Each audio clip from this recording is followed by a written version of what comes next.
My father was my eatable enemy. My Zeta was my eatable ally. From my Zeta I could learn, from my father I had to push it away. Can you understand why family values need to have 3 generations together? So even if you don't have any grandchildren over here, become a renta Zeta, a renta Baba, you know? And make yourself available sometime. You're going to get energy from the young people. The young people will get energy and wisdom from you. And I want to give you the brocha, that you should feel brocha inside of you. And when you get that feeling, you should turn it over to someone else. So the people who've been sitting next to you, you've been sharing something with them, so at least 2 people you give and receive brochas from. And have a good night.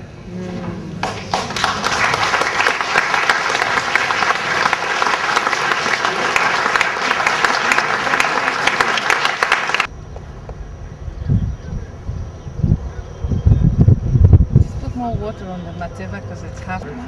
Okay. Okay. כן, עכשיו את זה.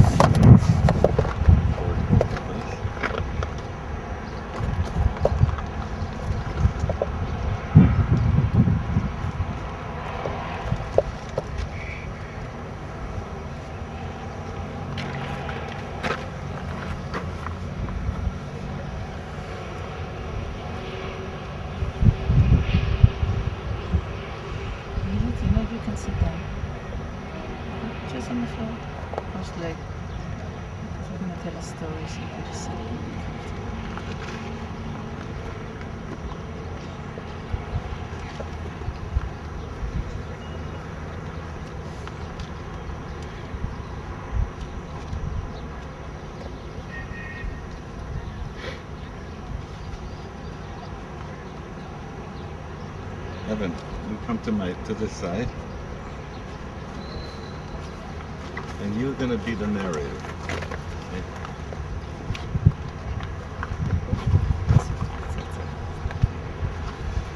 When Reb Zalman of Zholkiev had first heard of Channah Rochel, the maid of Ludmir, he wondered why the blessed Shekhinah did not have more such holy representatives. It seemed to him right that there should be female Rebbes as well as male ones. After all, were not many of the judges and prophets of old also women? But when he later heard how the other Rebbes in her neighborhood of the Tsar's country had strongly disapproved and heaped indignities upon her, Reb Zalman was gravely troubled. In his deeper meditations, he had learned that she was indeed a great tzaddik, a very holy soul, who had undertaken to prepare the way for the other female tzaddikim yet to come. Because all beginnings are difficult, she had knowingly taken this task as her own, fully aware that she would meet with opposition. For her courage, Reb Zalman respected her greatly, but he also knew that his own mission would be jeopardized if he openly stood at her side. Oy, there was now so much bickering, so much fighting among the Hasidim. Disputes between the Tzanzer and the Sadigora, between the followers of the Strelsker and the Per Mishliner. Where now was the joyous path of the Baal Shem Tov? Some persons devoid of the holy light had chosen to be particularly strict in observing the mitzvahs of judgment, and now, alas, these overzealous Rebbes had decreed on the maid of Ludmir to marry, as if that restriction could quench her burning light. But after a brief, unconsummated marriage, she was divorced, and the painful suffering of all this made her decide to leave Europe and travel to the Holy Land. There, in solitude, she would be able to devote herself fully to the service of the Shekhinah. Reb Zalman was now filled with a longing to meet her face to face. He summoned Feivel the Dark and Feivel the Light to accompany him, without first telling them of his intention. Only after they had gone some miles from Zholkiev did Reb Zalman reveal his quest. Now they understood why the Rebbe had not dressed like a rabbi, and he pledged them to conceal his identity. He would pose as a merchant, traveling with 2 apprentices to buy goods in a distant city. Reb Zalman trusted that God lead them to the encounter, for he knew not where to go, since Channah Rochel too had veiled herself and was traveling in disguise. He knew only that she was going through the Kaiser's country to the Holy Land, accompanied by a devoted widow who served as her personal attendant. Beyond that, he could only follow the road wherever it might lead.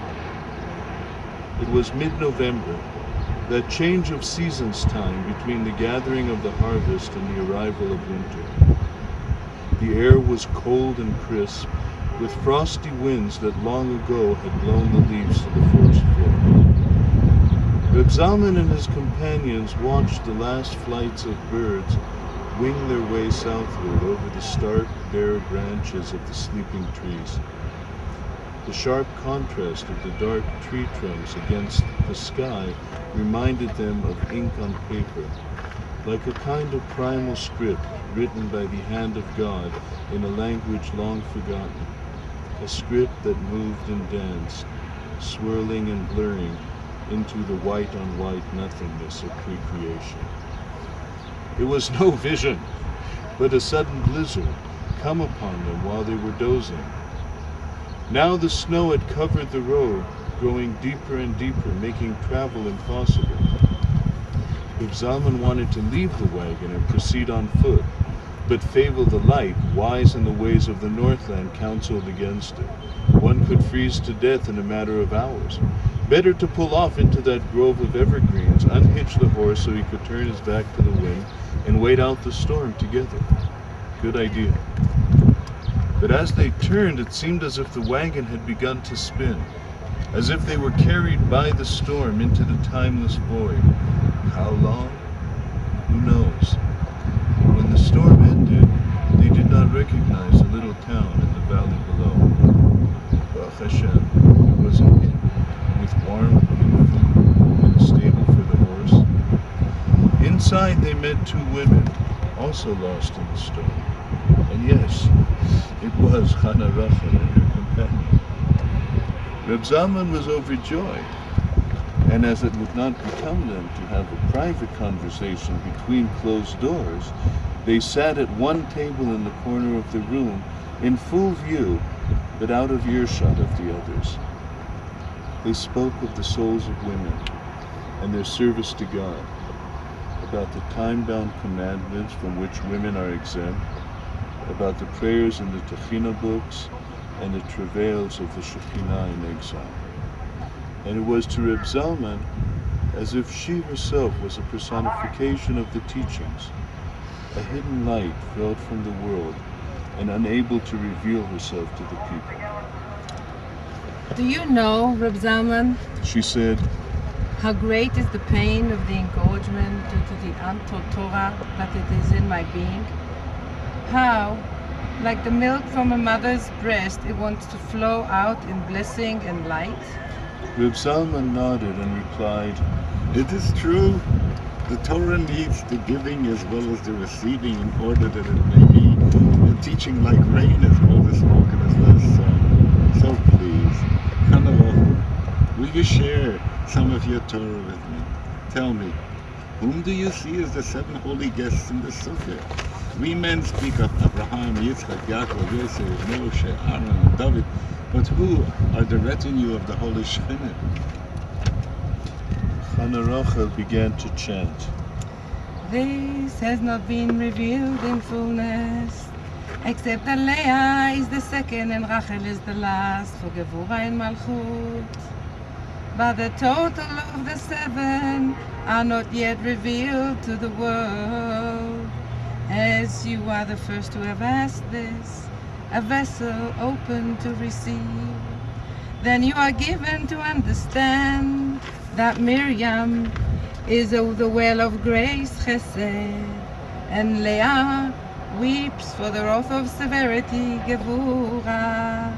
Channah is the beauty heart, Tiferet of the praying woman, and Rivka is the victory of enduring, Netzach, while Sarah is the shining of Hod.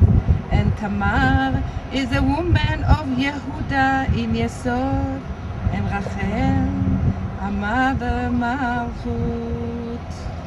Then she spoke further to Reb Zalman, saying, Tell me, do you know the mystery of the station of the high priest? Of the clothes he wore and the rituals he performed? He was the groomsman of the Matronita, the female side of God. And in that was his greatness. He ministered in the way of the women, serving the food of the Holy One and keeping his house as the divine presence would have him do. In holiness and beauty, he tended the fire and the sacred vessels, the golden pots and pans, and the house of God.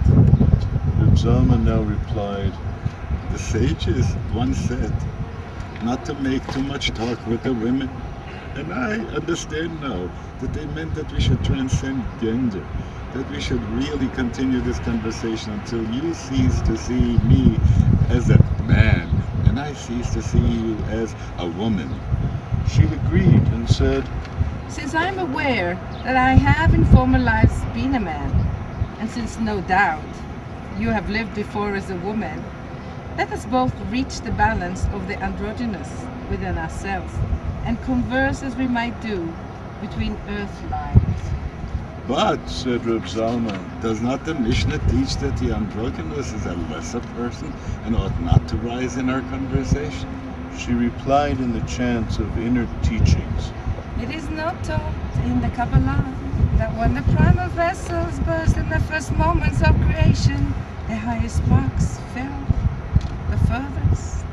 Thus, this lower level of the androgynous is only until the Mashiach comes, since we cannot yet fully appreciate that perfection.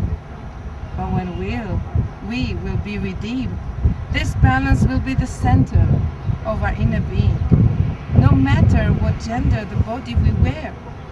For then the split will be healed in us, as it will have been between him and her, when the Yud-Hey joins Vav-Hey, for on that day Adonai will be one, and one too will be the name.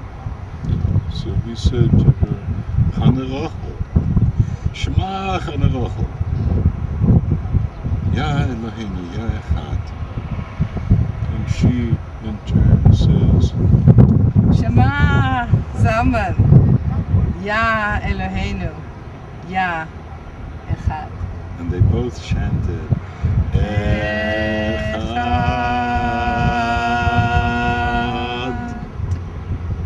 long and in harmony. Then she said, With you, I can remove the veil of the physical world to share with you the teaching of the Menorah. Is it not written, the soul is the candle of God? Every person is a Menorah. For there are 7 lights in the human face, 2 eyes, 2 ears, 2 nostrils, and a mouth.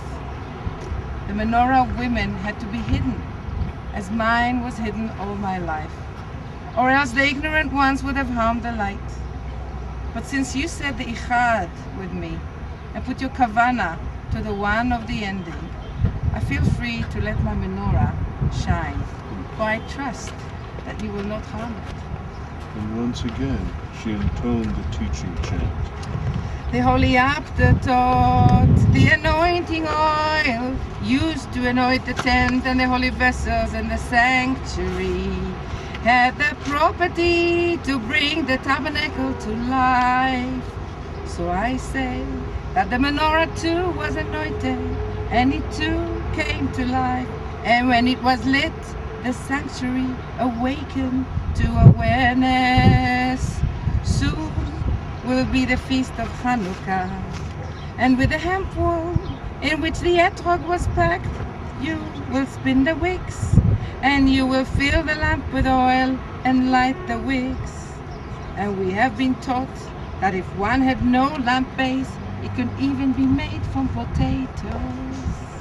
For you have learned about the wick, the body, and you have learned about the oil, the soul, and you have learned about the flame, but you have not learn the secret of the menorah. For it is Nur Ma, the light of 45. And what is 45? Ma, it stands for Adam. Now tell me, Reb Zalman, is Adam male or female? It is not the number of the holy name as being the word of Atzilut, Yud, Hey, Vav, Hey. And this is the Ma, which joins the Nun and forms the menorah. Now why do we choose to have a silver menorah if we can? Because the secret of the menorah is that she is woman, silver like the moon. For the real miracle, why the light burned for 8 days, it because of the menorah. For it was the menorah herself that stretched the oil to burn for 8 days.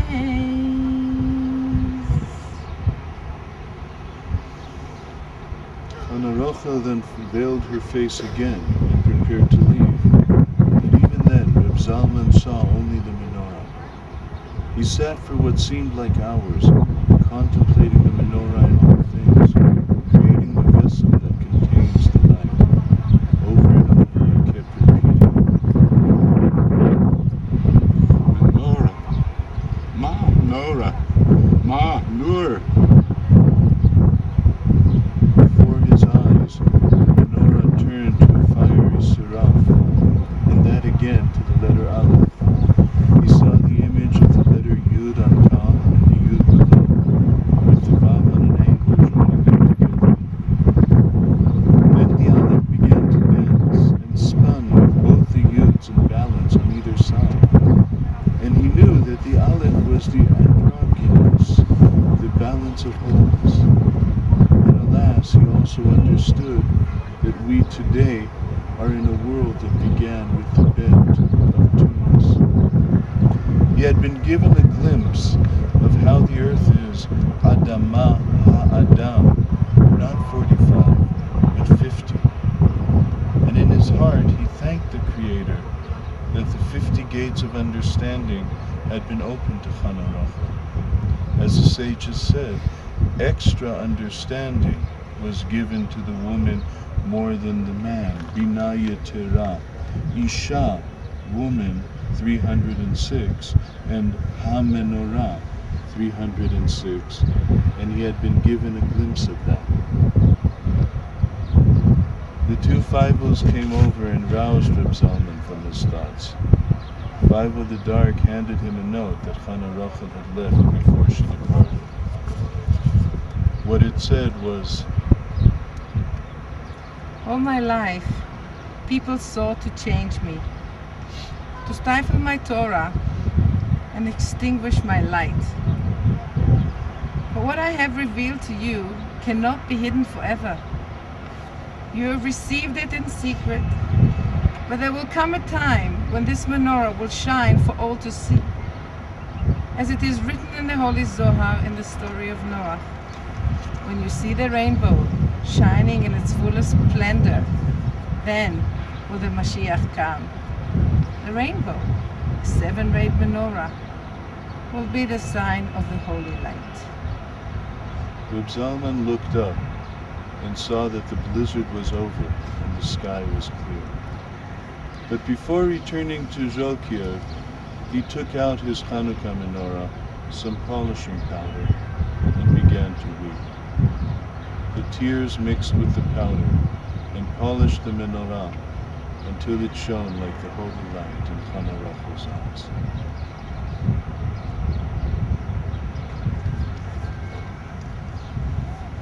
יתגדל ויתקדש מרבה ועולמה דבריו ותהי ימיך ותהי יצמח ושתהי בחייכון ולימלכון וחי לכל בית ישראל בעגלה בזמן קריב יבוא אמן. ישמר רבה מבורך לעולם ולעלמיה.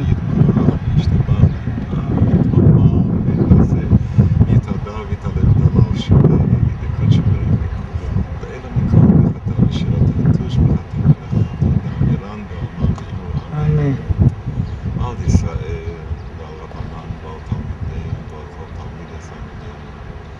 And now, Channah Rochel, I'm asking you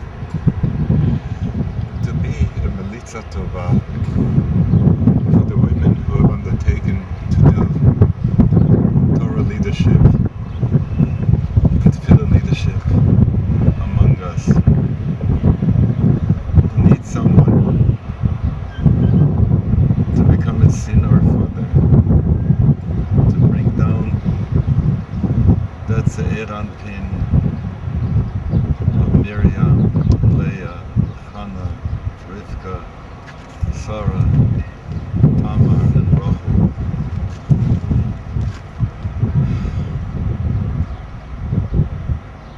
Help them that they should be steady in their pursuit, being recognized to be leaders, following in your footsteps.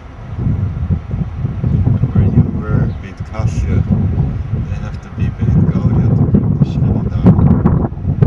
So therefore, I pray that Yeheila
we are not doing it exactly the way they used to do it before. But we are following the Anana HaKovet as they're leading us today. So be a good intercessor for us. It's not Shinuim that we want to do.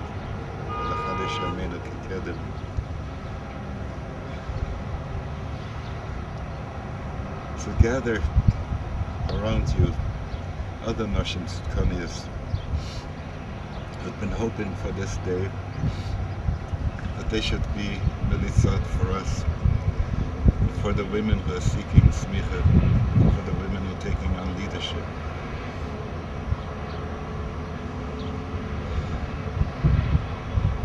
Help them, guide them, be available to them when they tune in to you.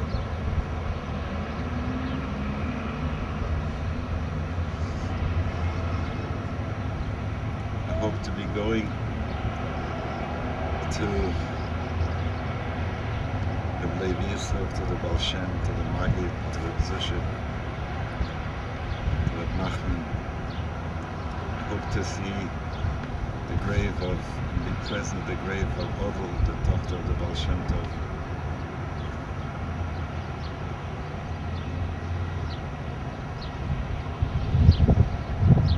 Send us a malachim to fulfill the Ki Malacha B'Sad Aloch L'Shmach B'Chol Derech. And you say for us, Adonai Yishmat Seis L'Beach Mi'at V'At. Okay.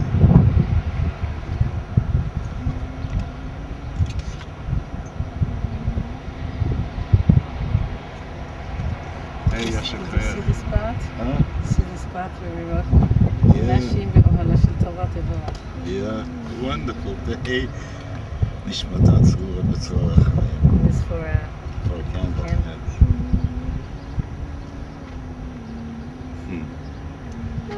So, I have to go a little lower down where my parents are buried, and if we go by Rav Kook's grave, I'd love to stop there too. Okay, you can turn. Набери на мобильный, я тебе перезвоню. Давай.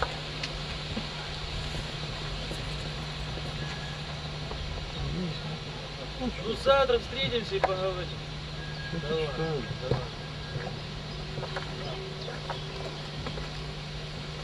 Er weist, er weist. Aber, good. Er weist. Jura weist ons af. Okay. Come. And you've got the still camera. Good. Найдла.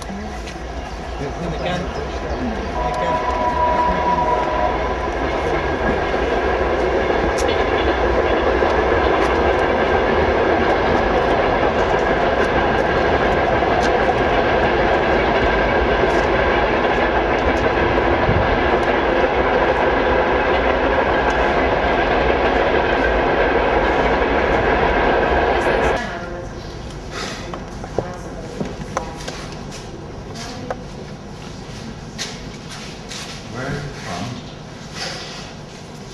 All over. From where? All over? America. Uh-huh. Well, bless you. May you be benched with everything you pray for. May you find good chasanim.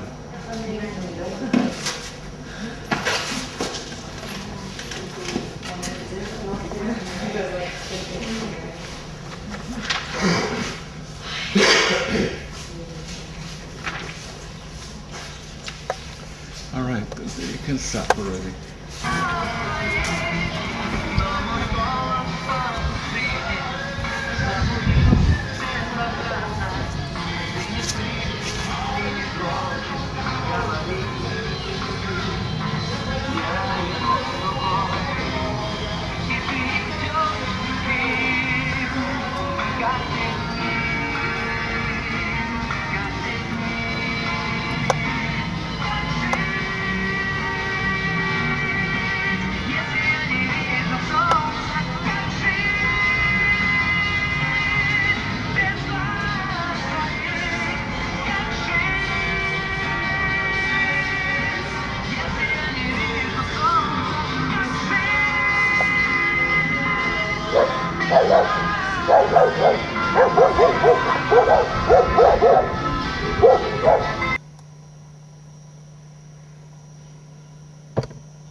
It's in Anipoli, at the site of the Maggid of Mezrich,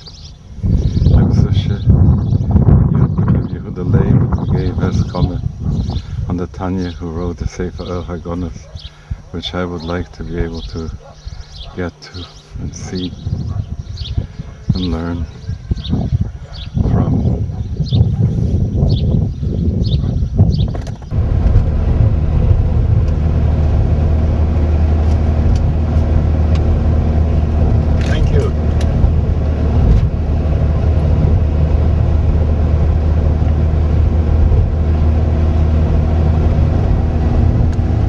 of the roads we are on are this way for long stretches.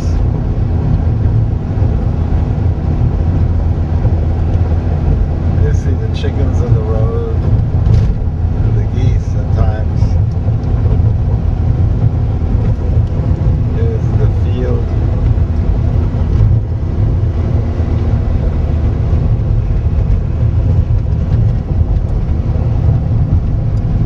The driver is careful, Yuri.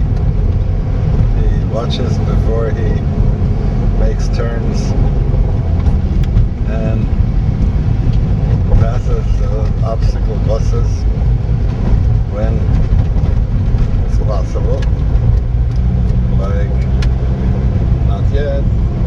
Not yet. Not I yet. have to wait a little bit. And this is Yuri.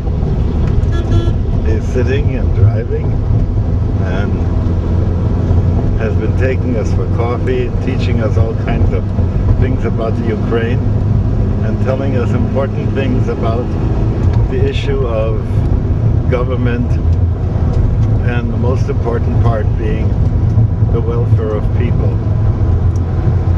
So here again, we look.